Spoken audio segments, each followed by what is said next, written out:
Hello guys, good morning.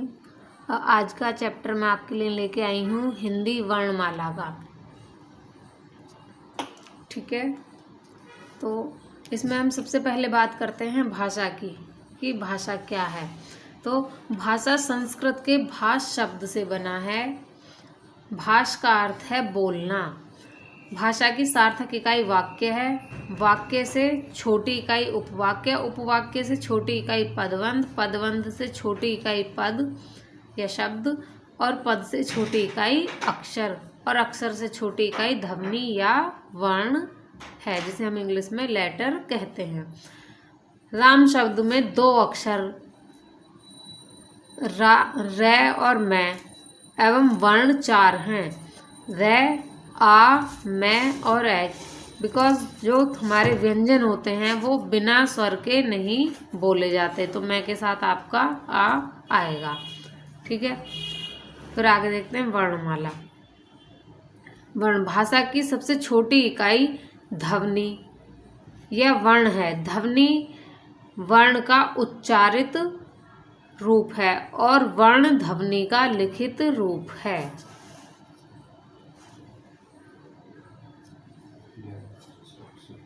ठीक है, वर्णमाला वर्णों के व्यवस्थित समूह को वर्णमाला कहते हैं, क्योंकि अगर हम सारे वर्णों को इधर उधर बखेर के लिख देंगे तो वो हमारी वर्णमाला नहीं कहलाएगी।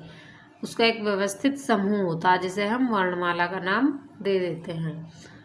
मानक हिंदी वर्णमाला मूलतः हिंदी में उच्चारण के आधार पर 45 वर्ण, 10 स्वर और 35 व्यंजन है एवं लेखन के आधार पर 52 वर्ण है, जिसमें 13 स्वर और 35 व्यंजन और 4 हमारे संयुक्त व्यंजन हैं। अब हम बात करते हैं स्वर की कि हमारे स्वर कौन कौन से होते हैं। तो स्वर हैं हमारे ए, आ, ई, बड़ी, छोटा ऊ, बड़ा ऊ, छोटा ए, बड़ा ए, ओ और औ। ठीक है, अब हम देखते हैं व्यंजन। व्यंजन हमारे कौन कौन से होते हैं। तो व्यंजन को हमने 5 भागों में बांट लिया है, जिसमें कैवर्ग, कैवर्ग, चैवर्ग, टैवर्ग और तैवर्ग और हमारा पैवर्ग, और 4 हमारे अंतस्थ व्यंजन हैं और 4 हमारे ऊष्म और 4 ही हमारे संयुक्त व्यंजन हैं। तो कैवर्ग के अंतर्गत हमारे कै, खे, गे, घे और अण, ये चारों आ जाते हैं, 5 आ जाएंगे। और च वर्ग के अंतर्गत हमारे च, छ, ज, झ, अण, और ट वर्ग में हमारे ट, ठ, ड, ढ, अण, और त वर्ग के अंतर्गत त, थ, द, ध और न, और प वर्ग में आएंगे हमारे प, फ, ब, भ और म। अंतस्थ व्यंजन है हमारे य, र, ल, व, और ऊष्म व्यंजन है श, श और स और है, यानी कि हमारे तीनों श और है। संयुक्त व्यंजन है हमारा छ क्षत्रिय, त त्रिशूल, ग ज्ञानी और ऋष। ठीक है,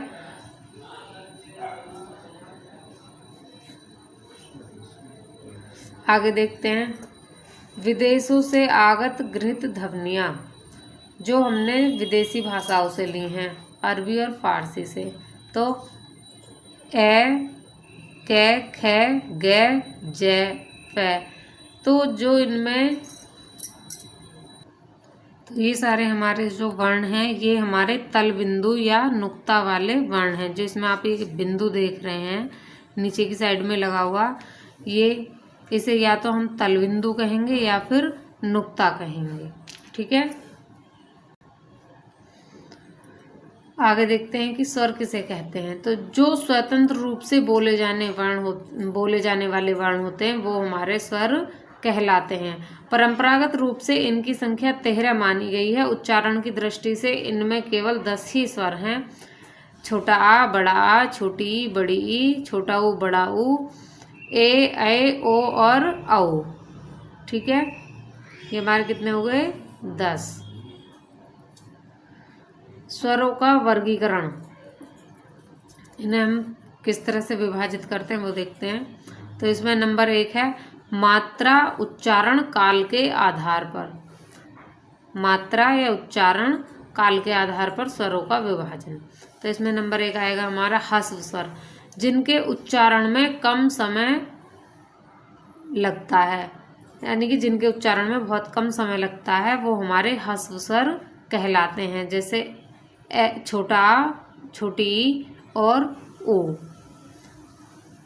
सेकंड है हमारा दीर्घ स्वर, जिनके उच्चारण में ह्रस्व स्वर से अधिक समय लगता है, यानी कि 2 मात्राओं का समय लगता है, वो हमारे दीर्घ स्वर में आते हैं, जैसे आ, बड़ा, बड़ी ई, ऊ, बड़ा ए, ओ और औ और आ चंद्र बिंदु वाला। ठीक है। फिर थर्ड है हमारा प्लुत स्वर, जिनके उच्चारण में दीर्घ स्वर से भी अधिक समय लगता है। किसी को पुकारने में या नाटक के संवादों में इनका प्रयोग किया जाता है। आपने देखा होगा कि जो रामायण है या पुराने दोहे लिखे हुए होते हैं तो उनमें ऐस सा बना हुआ होता है। ठीक है।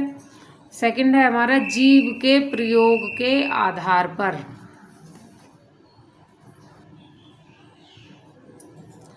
नंबर 2 देखते हैं जीभ के प्रयोग के आधार पर। अग्रस्वर, जिन स्वरों के उच्चारण में जीभ का अग्रभाग काम करता है, जैसे छोटी ई, बड़ी ई, छोटा ए और बड़ा ए।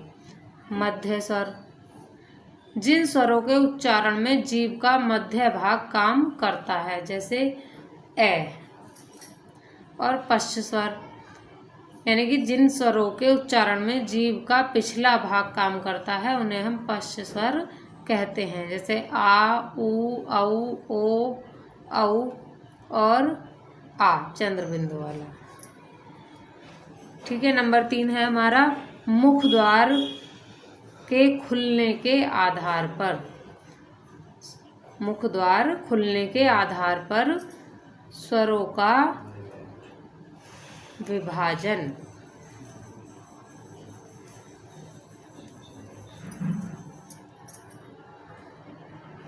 विवृत, विवृत को इंग्लिश में कहते हैं ओपन, जिन स्वरों के उच्चारण में मुख द्वार पूरा खुलता है वो हमारे विवृत स्वर कहलाते हैं, जैसे आ। अर्धविवृत यानी कि हाफ ओपन, जिन स्वरों के उच्चारण में मुख द्वार आधा खुलता है, जैसे ए, ओ और आ। थर्ड है हमारा अर्ध संवृत यानी कि हाफ क्लोज, जिन स्वरों के उच्चारण में मुख द्वार आधा बंद रहता है, जैसे ए और ओ। और संवृत स्वर में आएगा हमारा जिन स्वरों के उच्चारण में मुख द्वार लगभग बंद रहता है, जैसे छोटी ई, बड़ी ई, छोटा ऊ और बड़ा ऊ।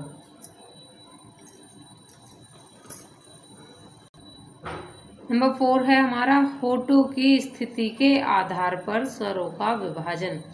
तो अवृतमुखी, जिन स्वरों के उच्चारण में होठ वृत्तमुखी या गोलाकार नहीं होते वो हमारे अवृतमुखी स्वर कहलाते हैं, जैसे ए, आ, ई, ऐ, ए, ऐ। ठीक। वृत्तमुखी, जिन स्वरों के उच्चारण में होठ वृत्तमुखी या गोलाकार होते हैं, जैसे छोटा ऊ, बड़ा ऊ, ओ, औ और आ, जिसपे चंद्र बिंदु लगा हुआ होता है। नेक्स्ट हमारा नंबर 5 हवा के नाक व मुंह से निकलने के आधार पर स्वरों का विभाजन। तो निर्नुनासिक मौखिक स्वर, जिन स्वरों के उच्चारण में हवा केवल मुंह से निकलती है, जैसे ए, आ, ई आदि। और अनुनासिक स्वर होते हैं हमारे जिन स्वरों के उच्चारण में हवा मुंह के साथ साथ नाक से भी निकलती है, जैसे अंग, आ, ई आदि। घोष तत्व के आधार पर, घोष का अर्थ है स्वर तंत्रियों में श्वास का कंपन। स्वर तंत्री में जब कंपन होता है तो सघोष ध्वनियाँ उत्पन्न होती हैं। सभी स्वर सघोष ध्वनियाँ होती हैं। नंबर 7 है हमारा प्राणत्व के आधार पर। प्राण का अर्थ है हवा।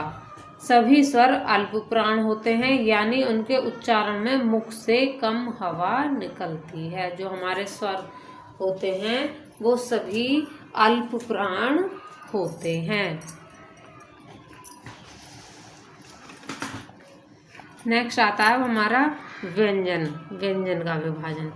तो पहले ये देखते हैं कि व्यंजन किसे कहते हैं। स्वर की सहायता से बोले जाने वाले वर्ण व्यंजन कहलाते हैं। प्रत्येक व्यंजन के उच्चारण में ए स्वर मिला होता है। ए के बिना व्यंजन का उच्चारण संभव नहीं है। परंपरागत रूप से व्यंजनों की संख्या 33 मानी जाती है। द्विगुण व्यंजन ढ और ड को जोड़ देने पर इनकी संख्या 35 हो जाती है। यानी कि इनके 2 गुण होते हैं। अगर बिंदु को हटा देंगे तो ये ड और ढ हो जाएंगे, नहीं तो फिर दोनों अण माने जाते हैं। व्यंजनों का वर्गीकरण। नंबर 1 है स्पर्श व्यंजन। जिन व्यंजनों का उच्चारण करते समय हवा फेफड़ों से निकलते हुए मुख के किसी स्थान विशेष कंठ, तालु, मूर्धा, दांत या होठ का स्पर्श करते हुए निकले, उच्चारण स्थान के आधार पर स्पर्श व्यंजन के वर्ग हैं। कै वर्ग। जो कै वर्ग है हमारा वो कंठ है, यानी कि कै वर्ग के जितने भी वर्ण होते हैं वो हमारे कंठ यानी कि गले से निकलते हैं। सेकंड है हमारा चै वर्ग, तालव्य। तो जो हमारे चै वर्ग के 5 वर्ण हमारे तालुए से होकर निकलेंगे। और थर्ड है हमारा टै वर्ग। टै वर्ग है मूर्धन्य। तो जो हमारा तालु का अग्रभाग है उससे होते हुए शब्द वर्ण बोले जाएंगे। और तै वर्ग है हमारा दंत्य, यानी कि तै वर्ग के सारे वर्ण हमारे उन्हें बोलते हुए जीवा जो है हमारी वो दांतों को टच करेगी। तथा पै वर्ग। पै वर्ग हमारा ओष्ठ है। पै वर्ग के जो हमारे सारे वर्ण होंगे वो हमारे होठों की सहायता से बोले जाएंगे, जैसे पै, फै, बै, भै और मैं।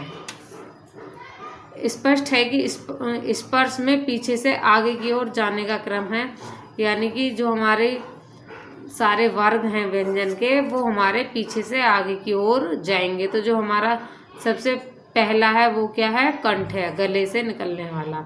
फिर है तालव्य, फिर मूर्धन्य, फिर दंत्य है और उसके बाद हमारा ओष्ठ है। अर्थात कंठ्य पहले है तो ओष्ठ्य सबसे बाद में है। ओष्ठ्य जो सब वर्णमाला के सबसे लास्ट व्यंजन है वो ओष्ठ्य से बोले जाएंगे।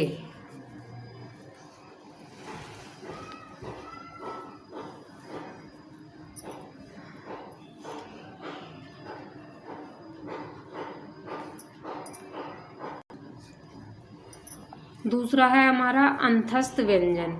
जिन वर्णों का उच्चारण पारंपरिक वर्णमाला के बीच अर्थात स्वरों व व्यंजनों के बीच स्थित हो वो हमारे अंतस्थ व्यंजन कहलाते हैं। जैसे हमारा य, रे, ल और व। थर्ड है हमारा ऊष्म संघर्षी। जिन व्यंजनों का उच्चारण करते समय वायु मुख में किसी स्थान विशेष पर घर्षण रगड़ खाकर निकले और ऊष्मा गर्मी पैदा करे वो हमारे ऊष्म संघर्षी व्यंजन कहलाते हैं। जैसे हमारा तीनों स और है, सैसलजम, सैषटकोण, सैसपेरा और है, ये हमारे क्या है, शलजम वाला श हमारा तालव्य है जो हमारे जिसका उच्चारण स्थान तालु आएगा। श है षटकोण वाला स मूर्धन्य जिसका हमारा उच्चारण स्थान मूर्ध आएगा। और स हमारा स सपेरे वाला स हमारा वर्त से आएगा, यानी कि दंतमूल मसूड़ों की सहायता से बोला जाएगा ये। और है हमारा स्वरयंत्रीय स्वरयंत्र है। ठीक है, आगे देखते हैं। फिर है हमारा उत्क्षिप्त, जो हमारा द्विगुण व्यंजन थे दोनों, जिन्हें मिला के हमारे टोटल व्यंजन 35 हो रखे थे।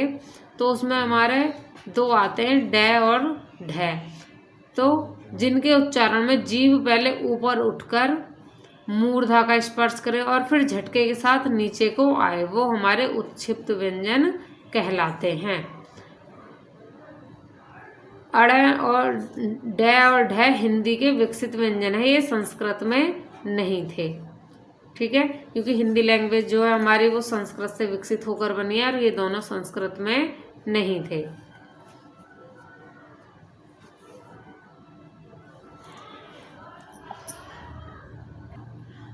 अब देखते हैं नुक्ते या तल बिंदु का प्रयोग। नुक्ता के बारे में एक मशहूर कहावत है, नुक्ता के हेर फेर से खुदा जुदा हो जाते हैं। ऐसा इसलिए कहते हैं क्योंकि खुदा और जुदा को उर्दू में लिखने के क्रम में सिर्फ नुक्ते की स्थिति, नुक्ता यानी कि जो ये बिंदु होता है, इसकी पोजीशन ही बदलती है। नुक्ता जब वर्ण के ऊपर होता है तो खुदा, और जब वर्ण के नीचे होता है तो जुदा। ये आप देख सकते हैं दोनों को। ठीक है, बाकी के वर्ण वैसे के वैसे ही बने हुए हैं। अगर ये बिंदु हमारा ऊपर है तो हमारा ये खुदा लिखा गया है, और अगर यही बिंदु हमारा नीचे आ जाएगा तो ये हमारा जुदा हो जाएगा। यानी खुदा और जुदा में सिर्फ नुक्ते की स्थिति का फर्क होता है। एक में वर्ण के सिर के ऊपर और एक में वर्ण के पैर के पास। अतः नुक्ते के सही प्रयोग को जानना आवश्यक है, अन्यथा अरबी, फारसी और अंग्रेजी मूल के शब्दों को सही लिखने एवं सही उच्चारण करने में परेशानी होगी। इस परेशानी से निजात पाने का एकमात्र तरीका है नुक्ते के सही प्रयोग की जानकारी। ठीक है, नुक्ते वाली ध्वनियों के उच्चारण में वायु, जो हमारी हवा होती है, वो थोड़ी सी दबकर गूंज पैदा करती हुई निकलती है।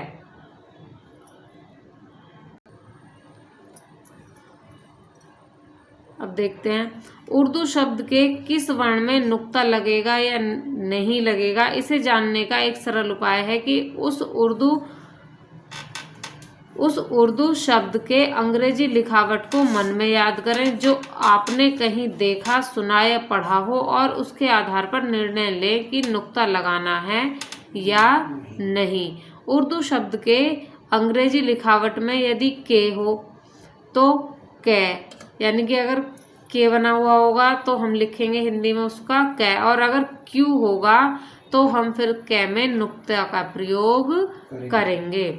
जैसे किताब, तो KITAB क्या हो गया हमारा किताब। तो इसमें के हमारा अकेला आया है तो इसमें हम नुक्ता का प्रयोग नहीं करेंगे, सिर्फ कै लिखेंगे। लेकिन वहीं अगर हम देखें तो आगे लिखा हुआ है कुर्बान, तो कुर्बान में क्या आया हमारा क्यू, तो इसमें हम कै के साथ में नुक्ते का प्रयोग करेंगे। वैसे ही अगर KH हो तो खे बनाएंगे, वो भी नुक्ते के साथ में। जैसे खबर, बख्शीश, और वहीं अगर देखें तो नेक्स्ट है हमारा तारीख, तो इन तीनों में क्या है, हम नुक्ते का प्रयोग करेंगे खे के साथ, क्योंकि हमारा जो के है वो H के साथ में आया है। आगे देखो, जी हो तो गे, और GH हो तो गे के साथ नुक्ते का प्रयोग करेंगे। यानी कि जी हमारा अकेला आया है कहीं किसी शब्द में तो गे, हिंदी में हम उसका गे लिखेंगे, और अगर वही जी के साथ में H आया हो तो गे में हम नुक्ते का प्रयोग करेंगे। आगे देखो, अंग्रेजी के F, फे एवं Z, जय ध्वनियों वाले वर्णों में, जैसे F से क्या होता है हमारा फार्म, तो फार्म में हम F में हम नुक्ते का प्रयोग करेंगे फे लिखते हुए। वैसे ही फादर में भी नुक्ते का प्रयोग करेंगे। ठीक है,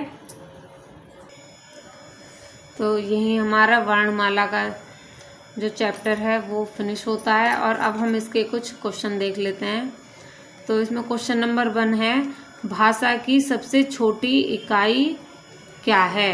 तो नंबर 1 शब्द, नंबर 2 इसका ऑप्शन है व्यंजन, नंबर 3 है स्वर, और नंबर 4 है हमारा वर्ण। तो भाषा की सबसे छोटी इकाई क्या है, वर्ण। ठीक है।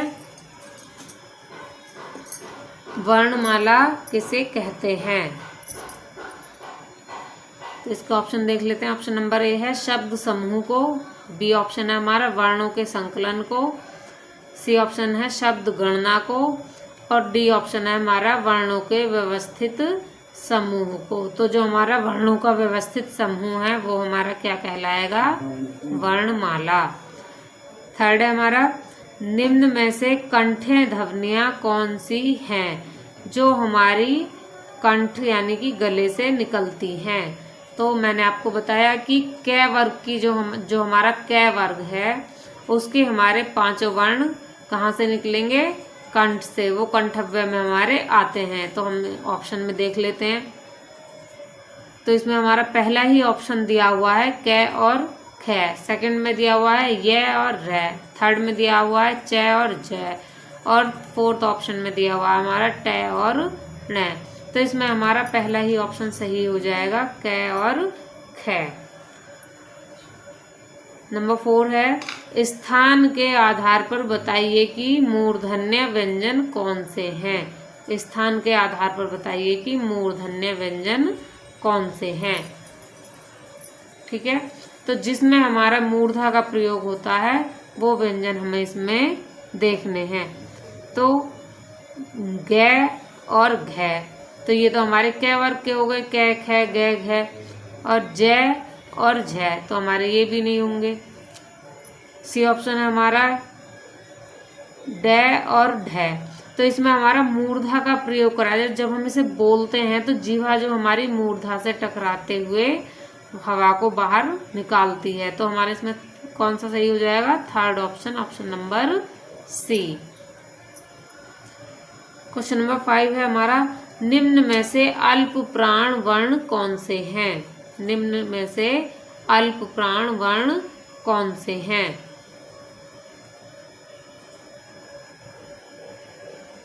ऑप्शन नंबर 1 है हमारा छ और झ, बी ऑप्शन है हमारा क और ग, और सी ऑप्शन है हमारा थ और ध, और डी ऑप्शन है हमारा फ और भ।